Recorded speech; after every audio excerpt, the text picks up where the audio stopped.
Kalau kita alergi sama ikan salmon, itu aman nggak kalau kita treatment DNA salmon? Oke, jadi ini aku jawab dari segi DNA salmon yang ada di klinik ya. Jadi di klinik tuh ada dua jenis, yang biasanya disuntikan sama yang satunya dimasukkan dengan menggunakan roller. Tapi aku nggak tahu yang serum-serum yang ada di luar tuh seperti apa. Yang ini aku jawab yang disuntikan atau yang dimasukkan dengan menggunakan mesoroller ya.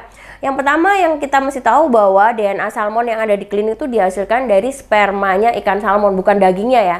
Tapi dari spermanya ikan salmon sudah mengalami proses pemurnian tingkat tinggi di laboratorium. Jadi yang dihasilkan tuh benar-benar adalah DNA yang murni yang bisa disuntikan, dan DNA yang murni ini sudah dipisahkan dari protein ataupun peptide yang menyebabkan alergi pada kulit. Nah, itu sebabnya makanya kalau misalnya DNA salmon yang ada di klinik itu yang disuntikan itu biasanya tidak menyebabkan reaksi alergi, biarpun kita suntikan pada orang yang alergi ikan salmon, karena memang DNA-nya yang disuntikin itu benar-benar DNA yang murni terbebas dari protein dan juga peptide. Tapi aku nggak tahu ya yang beredar di luaran itu seperti apa. Makanya kalau misalnya kalian masih takut nih untuk perawatan atau apa, mendingan skin test dulu. Jadi apapun itu coba minta sama dokternya atau yang ada di klinik itu disuntikan dulu. Nanti kalian lihat apakah ada reaksi alergi, merah dan sebagainya. Kalau memang ada reaksi alergi ya jangan melakukan itu. Atau misalnya kalau ada serum, coba dulu pada tangan. Kalau misalnya kalian nggak ngalamin reaksi apa-apa,